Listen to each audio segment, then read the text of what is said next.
At this point in history, virtually every human on this planet is enslaved, whether they know it or not. This is not the crude and primitive slavery of ancient times. It does not rely on whips and shackles to keep the oppressed in their place. These tools have been rendered obsolete by much more sophisticated methods. That most of the enslaved are unaware of their condition and would in fact argue fiercely that they are free is a testament to the effectiveness of these invisible chains. You've heard the expression, money makes the world go round. There's truth in that. Money is the prime motive for human labor in modern civilization. If you want food, shelter, and clothing, you must have money. And unless you're part of that tiny minority that has more money than they could ever spend in their lifetime, then you must work, beg, or steal for that money. That's why you get up in the morning and go to work, even if you hate your job. And that's why the specter of unemployment is more terrifying for most people than the prospect of spending 50 years of their life performing menial tasks within the confines of a fluorescent-lit cubicle. Of course, in Western countries, some are fortunate enough to have pulled away from the brink and do not live in fear that their basic needs will be met, at least for now. And yet they keep spinning the hamster wheel. Why is that? Could it be because money and the bling that it buys have become symbols of status and prestige? Money offers an illusory form of social validation, but even those who are not caught up in distinguishing themselves by how much they accumulate still must acknowledge the social stigma that comes with poverty. The combination of these primal motivators, the need for food, shelter, clothing, and social validation, is a very powerful force. It's enough to drive humans to engage in all forms of activity, even to the point of harming themselves or others in the process. The accumulation of money is therefore an accumulation of social and psychological power, and those who control the creation of money control this power at its source. So who controls the creation of money? Well, in the case of the US dollar, it's not the government. This shouldn't be an earth-shattering revelation. The fact that the Federal Reserve is a private institution owned by a cartel of the world's most powerful banks is quickly becoming common knowledge. Even the mainstream media doesn't deny it at this point. However, the full extent of what this means is only clear when you understand how the banking system really works. And unfortunately, this isn't something we're taught in school. Once you have it explained to you in simple terms, you'll understand why. Every dollar in circulation is loaned into existence by a bank. The process begins with the Federal Reserve when they loan out money to the US government and to other entities. You've probably heard this talked about before, especially in regards to the interest rate on those loans, which the Federal Reserve raises and lowers depending on economic conditions. But what's never talked about in the mainstream is the fact that the Fed isn't actually loaning out money that they have. They are merely typing those dollars into existence on a computer. You may be inclined to believe that this money is based on some physical backing like gold, but you would be mistaken. The Federal Reserve hasn't owned any gold since the 1930s. The Federal Reserve does not own any gold at all. We have not owned gold since 1934. So we have not engaged in any gold swaps. When the Federal Reserve loans money to the U.S. government gives the Federal Reserve government bonds in exchange. These bonds are simply written promises to pay back the money that was loaned to them with interest through taxation.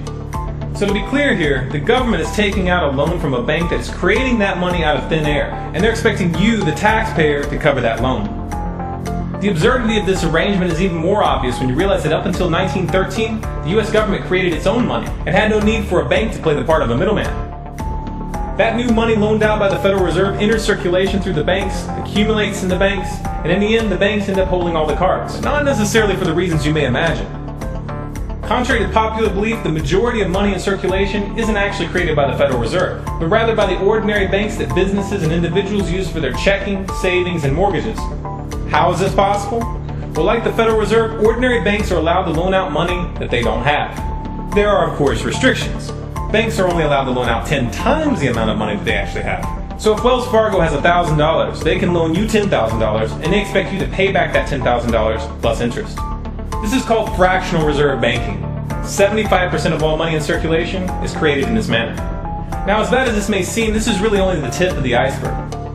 Most banks structure payment plans so that for many years, you're paying almost nothing but interest, and only start paying down the principal gradually. The result of this strategy is that in most cases, you pay far more in interest when you purchase a house than the house itself is worth. So here's the real question. If all money is created through loans, where does the money come from to pay for the interest? Let's say we reset the system to zero, loan $1,000 into existence, and charge 7% interest. We now have a total of $1,000 in the system. but we owe $1,000 plus interest, and that's more. The interest ensures that there's always more debt than money in circulation, because the money to pay the interest doesn't exist. Never has, never will. This would be obvious if there was only one loan being issued to one person in this manner, but when performed on a global scale, the reality is hidden and is transformed into a game of musical chairs where the person ending up without a seat faces bankruptcy and financial ruin. Because every dollar in existence is tied to a debt, this creates an unseen force that draws those dollars back to the banks, kind of like gravity attracts a physical object to Earth. The catch here is that it's the labor of the people that moves that money. Every hour that you work to pay back a loan or to keep the government from throwing you in jail over income taxes is an hour worked for the banks. The total receipts from personal income taxes just barely covers the interest on the national debt. And even the principal for that debt all ends up back in the hands of the banks. And remember, that bank created that money out of nothing.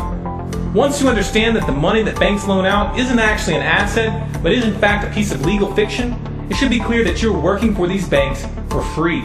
This is a cleverly disguised form of slavery. If you manage to pay your monthly payments, then you are a successful slave, and you are allowed to keep the material comforts that come with that status. But if for some reason you fail to make those monthly payments, then the bank or the IRS comes to take your house, your car, and anything else you have of value. And if somehow, even with this enormous financial advantage, the banks still get themselves into trouble, you, the taxpayer, will be forced to bail them out. No matter what, the banks win. To say the game is rigged is an understatement. You might be inclined to think that if you live outside the United States and you don't use dollars, then this situation has no bearing on your life. But you would be wrong. The dollar is both the world reserve currency and the only currency in which oil is sold on global markets. This is often referred to as the petrodollar status. This means that wherever you live, whether your country is an oil exporter or an oil importer, you are affected. If your country is an oil importer, then you are affected by the fact that in order to keep your country running, you have to acquire dollars. To acquire those dollars, you have to send goods and services to the United States or to someone else who did. Likewise, if your country is an oil exporter, you are affected by the fact that you send your oil to the US in exchange for this debt-based money. You are exchanging something of real and tangible value for digits on a screen.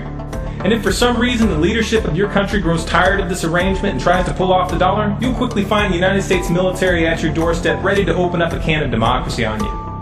Iraq learned this the hard way when they switched their oil sales to euros in 2000, and Libya when they tried to organize a gold-based currency for Africa.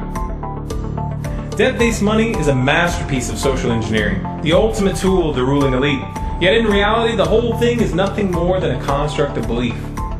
Our chains are the chains of the mind, and the path to freedom must also begin in the mind. If we want a better future for our children and grandchildren, then we must work right now to reach a critical mass of awakening. If this is a message you feel the public needs to hear, then be sure to like, favorite, and share this video through as many avenues as possible. If you want more videos like this, be sure to subscribe to this channel, Storm Clouds Gathering, on YouTube.